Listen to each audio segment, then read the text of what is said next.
Hello, my name is Duncan Alderdice, and the reason I'm making these videos is to document the journey I take as I become who I am. Today was a really interesting, a day full of emotional roller coasters, but good fun times. So, emotional roller coaster number one, the main thing that was in the negative was I broke the window over there by accident. Like, I was opening it and then tried to close it, but then it wasn't working in this thing, so then I went outside and tried to shove it in, but when I shoved it in, it then cracked. It was like more fragile than I thought, but it cracked too far open, so then I had to keep pushing it, and then I just was pushing too hard. It was bending the metal, it was cracking. All that's to say, I told the landlord he's in the middle of fixing it, but like it was going to cost me because it's not a regular wear and tear of the house, but it's user negligence, so like fair is fair. And then I looked up online how much it costs to replace windows, and like the numbers I found were like $1,000, $2,000, $5,000, and I'm like, fuck. Because like that's just like it, like just everything keeps like shitting on me as a consequence of my own mistakes. But then when the landlord came back and did everything, it's not fixed yet, but he just ordered the new one in the right size. It said it's going to be closer to around 300. So I'm going to emotionally anchor myself to 500, which it's still a slap on the wrist, but it's not half my paycheck, because again, I know rent is coming up for the next paycheck kind of thing.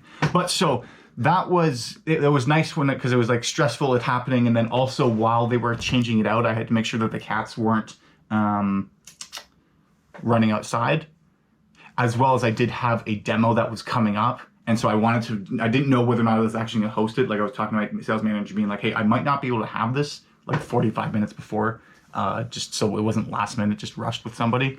But that was all good. In the end, it was that. And so, forgot already from the beginning, dials on the day, so 13 dials on the day, low, but I'm not very big prospecting in terms of calling people kind of day. No book demos. But 3 demos held, and there's something sweet that's kind of sweetened the deal at the end of the day. But in terms of LinkedIn, like 55 requests sent out, so I think that should technically be 52, or something about the math of that is wrong, because normally the max you can put out is 200, so I've just tally marked it incorrectly. 3 accepted and 32 messages actually sent out. Though what's frustrating is for some reason the GIF feature on LinkedIn messaging isn't working anymore, because that 4th message would always be the Mr. Bean or Step Brothers so kind of thing that seemed to be effective. So I was just sending pictures of Mr. Bean. So there was some prospecting done, kind of. Not as effective as it could be. But I did have like 3 demos held. There were 2 reschedules. And then the whole window fiasco. As well as just going through my deal board and making sure that everything was kind of good to go. In terms of the demos, the one in the morning that was booked a while ago, like I had to call back because the line was bad, but then it was like busy doing something. I just got a message.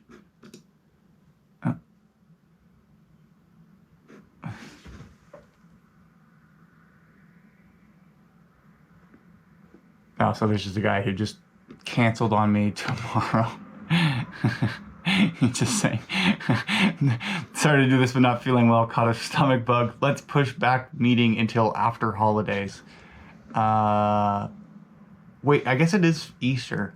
Sorry, I thought he was just kind of fucking lying, just because I'm like, after the holidays, like Christmas is in 9 months.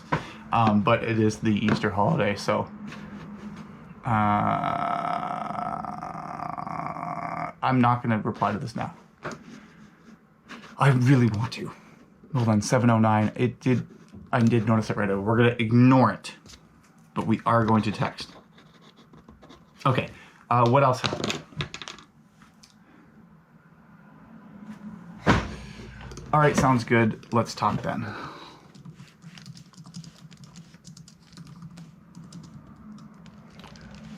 Oh no, all right, hold on. Should I cut this out? I'm gonna cut this out. No, fucking, okay, hold on. No, we're just gonna do it. All right, sorry to hear that. Hope we'll touch base next week. hope you feel better soon. Exclamation point. Send message within 2 minutes. So that's good. Awesome. Okay, back to what's the main scheduled programming? What's that thing? Back to the original scheduled programming. Primary scheduled programming. I'm fucking rambling too much. I've been rambling for a minute. Lost half the viewership. Doesn't actually matter. Because, okay, what was I talking about? Oh, right. So at the end of the day, I had my one-on-one with my sales manager because I just had been on a demo with somebody that was up back to back. But then at the end of it, they thought that we were a service that booked the appointments for them, when that's not the case. We'll generate the households that people are able to have are capable of having a tremendous amount of success with, but we're not going to do all the work for you on that front, which is the service she was looking for. But then, so that was all good. But then in that meeting, one of the things that he said that really fucking excited me, because he said they have new hires coming on, and he said he'd like me to talk to them, and that just means like a hour Zoom call, just kind of welcoming to the team. But it fired me up. It made me really fucking proud, or just like it was a vision that I had, a place I wanted to get to coming on to the program, like going through the orientation, speaking to some of the other people on the sales team and going like, I want to be one of those salespeople that speaks to the new people coming to the sales team. Like that fucking, I want to do that. And so that was asked and was like, fucking yes, that fired me up. Then we talked about like what it is that makes people more effective. And like he went through a bunch of things. Hold on. I'm charging this right now because it is here. So consistently, the people who are able to perform, this isn't what is right now, I just noted this, are people who will prospect every day. So are you actively looking for new business on your own, not just relying on marketing? Are you consistent in your process? Like, do you have a repeatable process? Or is it just like, are you just kind of winging it? Because if where you're winging it, you're going to have ups and downs. Or if it's consistent, if you're succeeding at the consistent thing, well, as long as you say that consistent thing, as long as that process that you're doing that you had success with remains consistent, then that success that is a result of that process will also be consistent, leading to the consistent success. Tongue twister or mind warp riddle thing. Series of words that weren't easy to follow, but you did understand once you thought about it for a bit. Tested that. Perfect. I blurped his name there because I shouldn't have said it out loud. Next thing would be organization. Like, are you organized in carrying the pipeline that you have? Like the deals that have been assigned to you, do you know what's happening with them such that you can... Do you have an idea? Okay, you can be great on the phone, but if you need to remember to, or find a way to recall to call this person a month later who actually is interested and you don't, and they legitimately had a reasoned objection, not just a I don't trust you or I don't feel like making a decision objection on that initial call, then you've lost money here. So that's like pipeline management. That's really important. And like, that's where he says like, there's some people on their team that will like, they're arguably one of the top performers, but there's fluctuation to their performance, which can be attributed to the lost deals that were there initially, but weren't there as a consequence of not staying organized. Okay. And then the last one was more personal, going like, obviously, if things are going poorly in your personal life, you're not going to be nearly as performing to the same degree as you could be if things were going well in your personal life. I see it in your email. Oh, the guy actually declined the invitation. I appreciate that. Well, I mean, that shows activity. But then, so at the end of that conversation, I looked at my email because I was distracted and saw this thing pop up as well. Or something pop up as well, similar to the effect of what's been going on right now. And what it is one of the people who I had demoed last week, was a bigger firm, and then was having an email conversation with, that I was giving answers to their questions, but we didn't have the information to directly answer their question in the precise way that they wanted. So it was a little bit frustrating, but it just is more... potentially the program that we have is not specifically what had in mind. Anyways, the outcome from that was essentially them writing an email being like, hey, we would like to move forward with this plan. What are the next steps moving forward? And then it was funny because then my sales manager, that's why I just went blank there. My sales manager said, like, should we call them? And I was like, I don't want to call them. And then it was like a whole, I was fucking uncomfortable as shit because I knew I had to call them. Like, that was the right thing to do and I ought to call them, but I didn't want to. I'm like, this can wait till tomorrow. And then he said, going like, I can call them for you.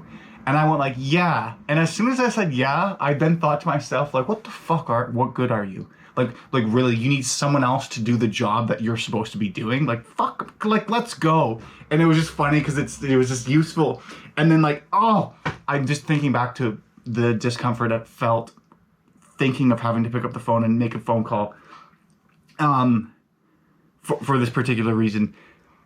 I ended up making the phone call. And I'm glad that I did, because I got the reception and the person had left. So the thing that I was, like, it's that Lila Hormozy quote, like, fear is a mile wide and an inch deep. Like, I was fucking terrified of this massive dragon of calling a person who just said that they wanted to move forward to book an appointment or maybe close them right then and there. I think that's more what it was, is like my sales manager was like you can get them sign them up right now. And I was panicking because I had a demo at 6 o'clock and another one at 6:45. Flash forward to that, the 6 o'clock had to reschedule to Friday at 6 o'clock, and the 6:45 was a primary Spanish speaker, so it just was a quick, like, 5-minute demo, just, like, not a fit. Like, they sound very pleasant, like, nothing against Spanish speakers. But there was, like, that's what I was afraid of. I did end up making the phone call, and I'm glad I did. Well, I fucking lost myself after that thing. I was hoping that would work. But at the end of the day, specifically more what was happy was because this sort of conversation was something that I thought, this was the demo that went well, that I didn't book a follow-up because I thought that something, like, it was a good conversation. And so I'm happy that my intuition served me correctly there. But I think that was only as a consequence of getting to the point where I could properly execute on the demo, on the first call, and get a read and make a good first impression such that I don't need to hound them moving forward. And I guess that's another trend I'm noticing, is the people whom I get a idea, like a feeling that they're going to close without me having to chase them on that first call, do. And the people who I think I have to chase don't, like, ever. I mean, maybe one of them has, but, like, I haven't really closed enough deals to really make that judgment call that one of them could. But just what I'm definitely noticing is I can tell right from the beginning, right from the first call, if this person is going somewhere. And if I don't have that feeling, then they don't. Now, maybe that just requires more follow-up on me. Like, it's still worth actually doing that work, but it just is, like, I'm picking up on that. So then I guess that again is just reinforcing the point of why you want to go for the close on the first call. Because it's not get them signed up on the program, just force them in, like, put them under pressure so they sign up that first call. But actually figure out if they're interested or not. Because the people who are interested will be willing to sign up for the first call, but actually have a genuine reason and that be the only reason, or will sign up on that first call. Or tell you, here's the process that needs to happen. I need to talk to my team, and then they need to talk to this person, and after this happens, then we'll talk to you. And whenever those sort of, like, legitimate step conversations occur, those legitimate steps are executed on. Never I want to think it over. Let me think about it. Just give me some time. Let me think it over the weekend. That always means no. But so I think it's more as well as I'm fired up just from it. I wasn't expecting it. It was something that I was 14 minutes, okay. It was something that I was thinking could happen, but also thought, okay, this might end up closing next week, which is okay. I prefer it to be this one, but then I also don't want to. No, here's what it was. I wasn't going to contact them today. I was going to follow up with them tomorrow. And I didn't have to follow up with them tomorrow because they contacted me today to say yes, which was, it was rewarding in an unexpected way, which always feels better. But actually almost puts me to a quota. And I say almost because it's not in the deal. It's a verbal yes. It's a strong one. Like, I called and booked an appointment or verified the calendar of the person because they weren't in the office with the receptionist to book a time in the calendar, so my calendar, so that I could call them and we could go through the onboarding process tomorrow. Everything up except for the money and the onboarding being complete. Money being transferred and onboarding being complete. This deal is a yes.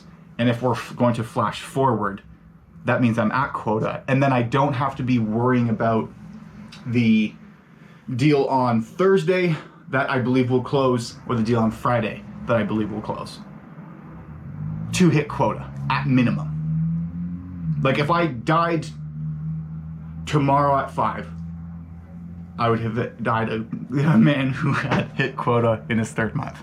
So that was good. This one's going on long, but it was a good day and I had a lot to say, even if some of that was just paused and doing the work that came in front of me and spontaneously, and a lot of stuttering and stammering and not really know what it is that I'm talking about. But what I will leave you off with is another shout out to Jennifer. Go check out her song Breakfast for Dinner, right? Because it's not breakfast for lunch. Breakfast for Dinner, link is in the description, top of the description, right there. You can click on it. It will bring you to that page. Beginning of the song has a sample from a video that I made earlier. I don't know if it's all in one or if it's like chopped up.